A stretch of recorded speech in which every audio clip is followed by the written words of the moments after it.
Hola a todos, bienvenidos de nuevo al canal La Historia con el profesor Palomo. Vamos a continuar en esta ocasión con lo que es nuestra serie sobre la Guerra Civil Española. Este sería el 6º capítulo y trataremos en él uno de los aspectos más interesantes de la guerra, que sería la participación de personas de otros países en el conflicto nacional, en el conflicto civil español. La Guerra Civil Española se desarrolla dentro de un contexto, la Europa de los años 30, donde aparecían dos potencias emergentes, la Alemania nazi de Hitler y la Italia fascista de Mussolini. Hay que tener en cuenta que también se encontraban presentes en Europa tres grandes potencias, Gran Bretaña por un lado y Francia, que habían sido las vencedoras de la Primera Guerra Mundial, y la Unión Soviética, que era una potencia en crecimiento y que había salido justo de la Revolución del año 17 y en este momento estaba liderada por Joseph Stalin. En principio, el conflicto que surge en España podría haberse quedado exclusivamente como un conflicto interno, pero desde el primer momento alemanes e italianos van a ver una gran ventaja estratégica en que triunfe en España el bando de los sublevados y concretamente que lidere ese bando el general Franco, porque era de alguna manera el modelo más similar, más parecido a lo que ellos ya conocían en sus propios estados. Hitler desde un principio tenía un claro interés por alcanzar lo que él llamaba el espacio vital de Alemania. Pretendía recuperar lo que eran los territorios donde vivían alemanes y que no estaban dentro de Alemania. Por ejemplo, esta zona de aquí, que sería el espacio de, vamos a colocarlo en otro color, aquí, el pasillo de Danzig, que daba salida a lo que era el territorio polaco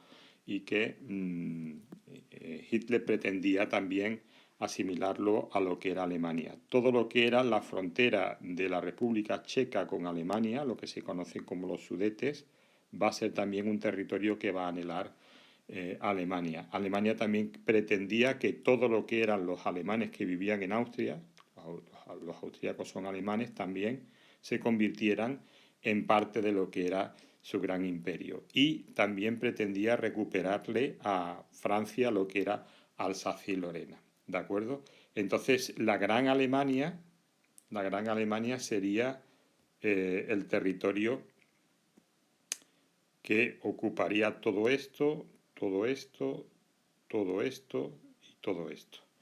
Un enorme estado, pero que evidentemente chocaría, como es lógico, con las potencias europeas, concretamente con Francia y Alemania. Entonces, para Hitler era muy importante que poder tener en España un territorio aliado que fuera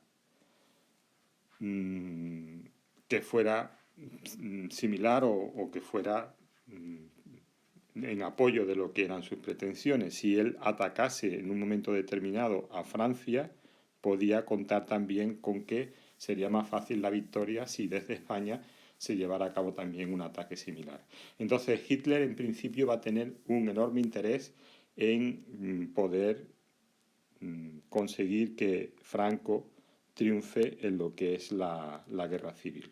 Por otra parte, tenemos que tener en cuenta que Italia era un estado, Mussolini pretendía la gran expansión de lo que era el territorio italiano y de alguna manera reconstruir en el Mediterráneo lo que había sido el antiguo imperio romano. En ese sentido, por ejemplo, pues se estaba procediendo a lo que era la conquista de Albania. Desde Albania se quiso también conquistar lo que era el territorio griego y desde Italia también se había conquistado lo que era el territorio de Túnez. Desde Túnez se había ido hacia Libia, que ya era italiana, hacia Egipto, y de alguna manera Mussolini tenía claro que si quería reconstruir todo lo que era la unidad del Mediterráneo, necesitaba contar con un Estado amigo, pero más que amigo, satélite de lo que era su gran imperio mediterráneo. Entonces Mussolini va a querer también atraer a Franco hacia su órbita y gracias al apoyo que le ofrece Italia, pues Mussolini pretendía de alguna manera también inmiscuirse y controlar lo que era la situación en España. Como veis, todas estas actuaciones que afectan a lo que es el territorio español, pues van a determinar que la guerra civil se vea en un contexto totalmente distinto al que sería una simple guerra interna. De tal manera que nosotros podemos decir que el bando sublevado va a contar desde el minuto uno con la ayuda de la Alemania de Hitler, la Italia de Mussolini y Portugal. Alemania e Italia enviarán tropas, enviarán material, enviarán munición. Los alemanes van a constituir una llamada Legión Cóndor. Para Hitler también es muy importante que en esta guerra participen sus soldados porque va a servir como entrenamiento y como experimento para las tácticas que después desarrollarán durante la Segunda Guerra Mundial. Italia igualmente va a enviar lo que ellos llamaron un cuerpo de tropas voluntarios, abreviado CTV, con material de guerra, con aviones, tanques, soldados, municiones, etc. Y Portugal, que aparentemente tenía poco peso militar, pero va a ser muy significativo porque en los primeros momentos el hecho de que el bando sublevado estuviera dividido en una zona norte controlada por Mola y una zona sur controlada por Franco, la única manera de contactar ambas zonas hasta que se produzca la conquista de Extremadura va a ser mediante el territorio portugués. Y también después veremos que toda la ayuda militar de material y de munición que viene de Alemania va a llegar a Franco a través de la frontera portuguesa. En el bando republicano, por otra parte, la ayuda va a ser mucho menor si nos fijamos en lo que es el contexto internacional, pues para que pudiera llegar la ayuda desde la Unión Soviética, pues los barcos tenían que atravesar medio Mediterráneo, atravesar casi las costas italianas y conseguir llegar hasta España. La Unión Soviética va a apoyar a lo que es el bando republicano, pero le va a apoyar fundamentalmente con apoyo técnico, de material, de aviones, de tanques, etc.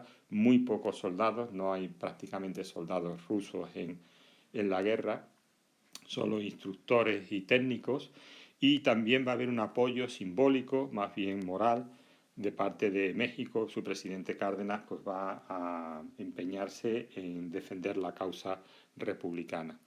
Estos son, digamos, los apoyos reales. Luego habría que tener en cuenta también que el bando sublevado va a contar de forma indirecta, no de forma directa, pero sí de forma indirecta, del apoyo de Gran Bretaña, Francia y Estados Unidos. En este sentido, esto es un poco complicado de entender. Gran Bretaña y Francia se van a empeñar en no intervenir en la guerra, en no favorecer a ninguno de los dos bandos e indirectamente van a permitir o van a fomentar que el bando sublevado consiga unos apoyos que el bando republicano no va a tener.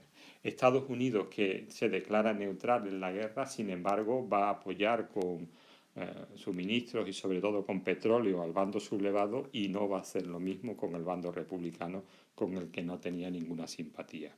Por otra parte, el bando republicano, si bien no tiene el apoyo internacional prácticamente de ningún país, salvo la Unión Soviética y México, va a contar, sin embargo, con una enorme simpatía de muchos europeos y americanos que van a identificarse con los ideales de defensa de la democracia, de antifascismo, y van a participar de forma voluntaria en lo que se van a conocer como las brigadas internacionales. ¿De acuerdo?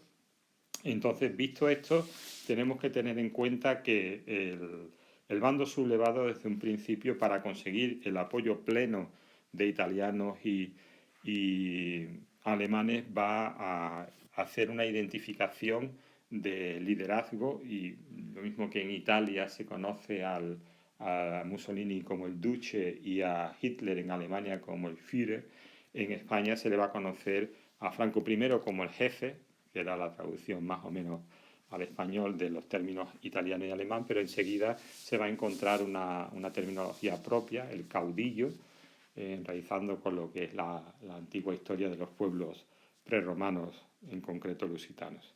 ¿De acuerdo?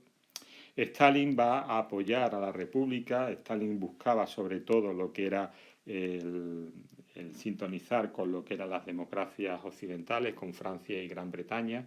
Buscaba el tener aliados frente a una posible invasión o ataque por parte de la Alemania nazi, y Stalin va a apoyar lógicamente a la República, pero con condiciones. Va a cobrar caro su apoyo a base de todo lo que son los suministros de guerra que van a tener que ser pagados con el oro del Banco de España, y también Stalin va a forzar a que los gobiernos de la República reconozcan el papel y el valor del Partido Comunista de España, que le era completamente fiel.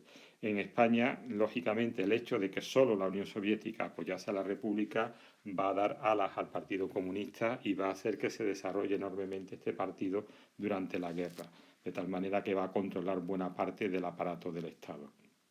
En cuanto a lo que es las brigadas internacionales, los voluntarios, básicamente van a ser la Internacional Comunista la que va a favorecer lo que es la creación de estas brigadas, y se calcula que serían unos 40.000 las personas que voluntariamente vendrían a luchar a España en favor de la República. De todos los países, hay que tener en cuenta que aquí había norteamericanos, pero también británicos, franceses, incluso alemanes e italianos antifascistas que van a luchar en contra de las tropas sublevadas y de las tropas incluso hermanas de alemanes e italianos que venían enviados por sus respectivos gobiernos.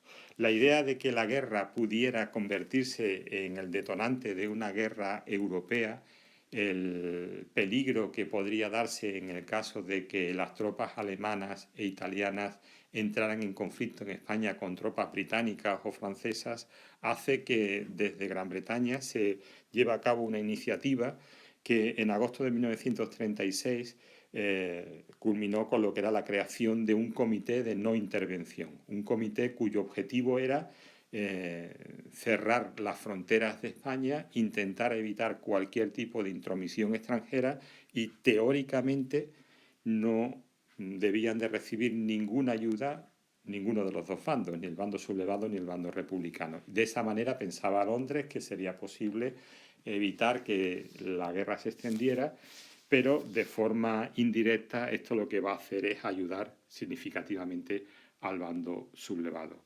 Nunca podríamos entender el resultado de la guerra civil sin tener en cuenta este hecho, que la República carecía de apoyos internacionales en la práctica y que, sin embargo, el gobierno de Franco pues va a contar con suministros plenos para poder llevar a cabo lo que es la guerra sin ningún tipo de problema. Si nos fijamos en lo que es el mapa, podemos ver cómo lo que son las costas van a estar controladas y la flota británica va a bloquear junto con la flota francesa todo lo que es el territorio norte, mientras que los alemanes van a bloquear todo lo que es la parte sur del Mediterráneo y los italianos la parte norte del Mediterráneo. Técnicamente era imposible que pudiera producirse cualquier entrada de material de guerra. Los franceses tenían cerradas sus fronteras y técnicamente también, teóricamente, los portugueses tenían cerradas sus fronteras. ¿La realidad cuál es? La realidad es que los alemanes van a conseguir a través de Portugal llevar suministros a la zona sublevada, que los italianos sin ningún problema van a poder llevar a cabo sus suministros también por la zona del Golfo de Cádiz sin ningún problema, mientras que la República va a carecer de posibilidades de apoyo por parte de ningún otro país. ¿Qué quiere decir eso? Pues que quitando exclusivamente algunos suministros que van a llegar vía mediterránea por parte de los rusos y a las brigadas internacionales, pues no va a haber ningún apoyo para lo que es la zona republicana. La guerra nunca habría sido el resultado que fue si Franco no hubiera contado con el apoyo ilimitado de suministros, de material, de hombres por parte de Alemania e Italia.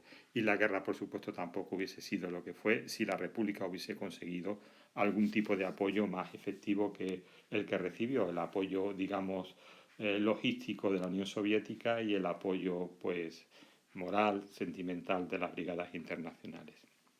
Hasta aquí lo que es este vídeo sobre el contexto internacional de la guerra. Espero que os haya gustado. Si es así, darle a like y si aún no lo habéis hecho podéis suscribiros a mi canal. Hasta luego.